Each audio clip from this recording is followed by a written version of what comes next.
Auguste cérémonie pour marquer d'une pierre blanche l'amitié israélo-ivoirienne.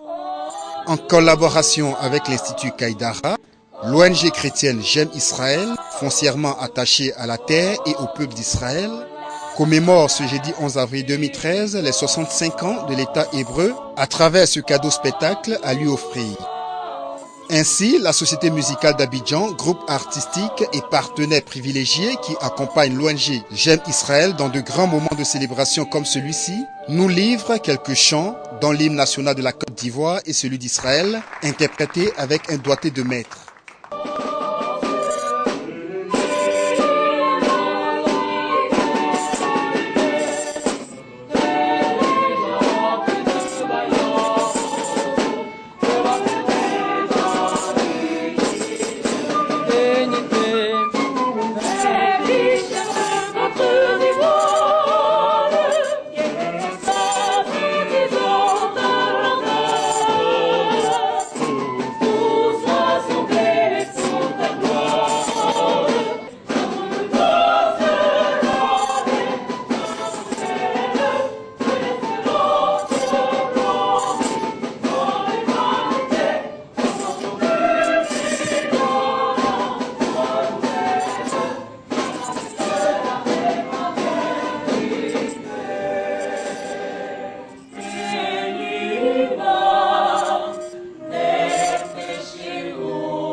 Son Excellence, M. Béni Omer, premier représentant de l'État hébreu en Côte d'Ivoire, qui est ici témoin de cette grande marque de sympathie, présente un tableau justificatif de telles initiatives envers Eretz Yisraël, patrie qui est entrée dans l'histoire des nations il y a à peine un demi-siècle et qui a résolu de s'offrir elle-même au monde entier.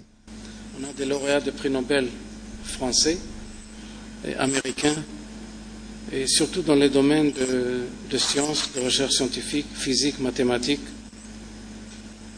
Aujourd'hui, l'agriculture israélienne est parmi les plus performantes au monde. La vache israélienne, la moyenne, donne 12 000 litres de lait par an, ce qui veut dire 1 000 litres de lait par mois, 33 litres par jour, la vache moyenne.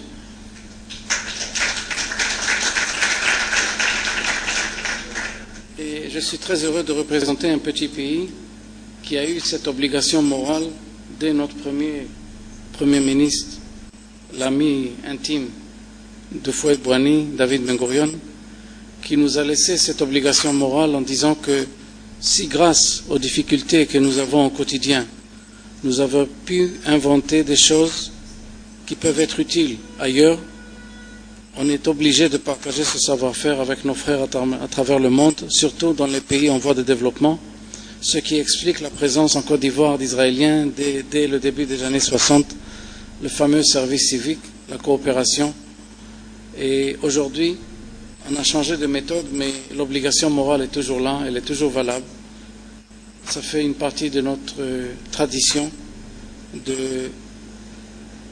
d'améliorer le monde, d'améliorer les conditions de vie des êtres humains un peu partout à travers le monde.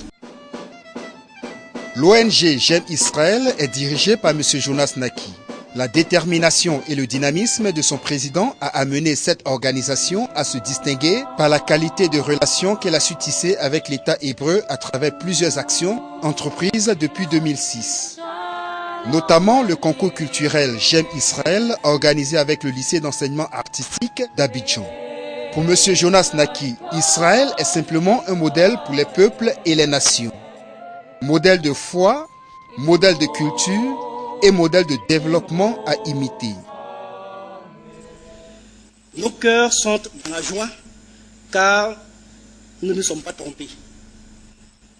En créant dans ce pays une organisation qui affiche son admiration et son attachement à ce peuple qui ne vit que par la foi à tous égards. Ainsi, Excellence, vous nous avez vraiment honorés à notre modeste cérémonie de déclaration d'amour inconditionnel à l'égard de votre patrie prophétique et énigmatique.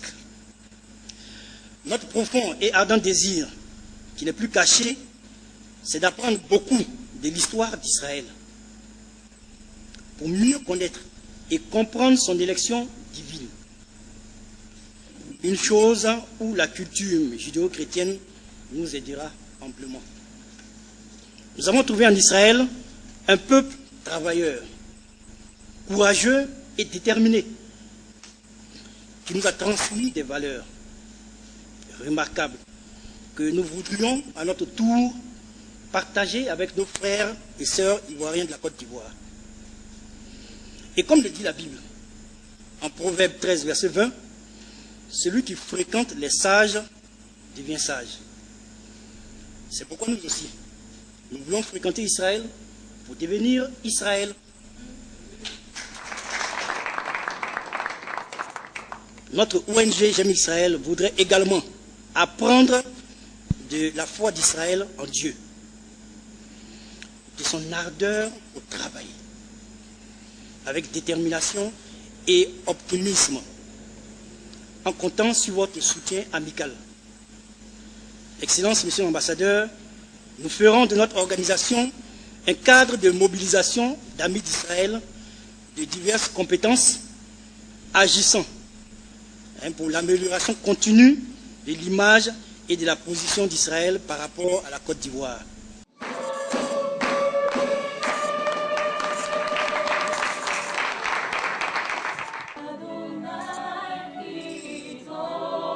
Machav est l'agence israélienne pour la coopération au développement du ministère des Affaires étrangères. Cet organisme offre tous les ans des bourses de stage dans différents domaines, notamment l'agriculture, le développement communautaire et la gestion de micro-entreprises. Ces bourses donnent l'opportunité à plusieurs ressortissants de pays les moins avancés de bénéficier de stages pratiques en terre d'Israël pour le perfectionnement de leur capacité d'action dans leurs pays respectifs. Les lauréats, à la fin de leur formation, deviennent membres du Club Shalom, structure qui enregistre à ce jour plus de 200 000 chalomiens à travers le monde. J'ai dit, bon, je veux créer quelque chose de particulier. Et puis en 2002, j'ai fondé l'Institut Kaïdara. Kaïdara, ça s'appuie sur Amadou Ampateba, qui, dans un récit un peu didactique, c'est-à-dire d'enseignement, a tracé un chemin de croissance humaine, de formation personnelle, et pour pouvoir partager avec les autres. Et donc, depuis 2002, j'essaie de vivre cette dimension-là, de partager la formation que je reçois, d'essayer moi-même d'acquérir encore plus de formation. Et c'est dans ce cadre-là que j'ai eu à faire la connaissance de l'une des responsables de l'ambassade d'Israël, en l'occurrence Mme Fondo, qui m'a dit, mais tiens, il existe quelque chose qu'on appelle Machav, qui est la formation, la coopération internationale israélienne. Et cette coopération internationale se manifeste à travers l'attribution de bourses de formation. Et j'ai pu bénéficier de cette bourse-là en 2009. Ce que vous avez l'habitude de faire, venez dans le centre là, on ne paye rien, venez vous inscrire. Qui veut, moi, vous rentrez dans le centre. On vous forme à la formation civique 3 mois. On vous apprend ce que c'est que le drapeau, l'hymne national, les institutions. On vous apprend ce que c'est que le civisme. Après, on vous demande, tu faisais quoi avant? Moi, je voulais mieux, comme toi, bien. Comme il y a des traqueurs ici, s'il y a un problème, tu vas couler les pneus. Toi, tu faisais quoi? Moi, j'ai fini mon diplôme d'ingénieur, je n'ai pas de travail. Bon, bien. Comme les productions, on aura à les commercialiser. Voilà. Vous voyez, c'est les femmes et les hommes, il y aura des enfants qui vont venir. Il faut au moins une maternité. Ceux qui n'ont pas de travail, qui ont fait la formation, auront du travail. Là encore, on crée de l'emploi. Ils vont grandir, il faut créer l'école. Vous voyez que ça devient une communauté de développement. J'ai jamais dormi avant minuit et je me suis jamais réveillée après 5 heures. Parce qu'on est toujours parti et on a simulé. Et le soir, pourquoi on ne dormait pas, ce n'est pas les cours qui continuaient, mais on avait des travaux. On a créé des micro-entreprises. On a créé des produits. Il y avait une organisation d'entreprise. On a créé PDG, DAF, ainsi de suite, DRH. Et ce n'était pas de l'amusement. La photo est là, les photos sont là. Vous pouvez voir. On a vendu, ils ont organisé des soirées de vente. Et on a vendu nos produits. À partir de rien, on a produit. On a vendu nos produits, on a gagné de l'argent. C'était étonnant. Et on a payé les dettes parce qu'on nous avait prêté du matériel, des moyens. On a vendu.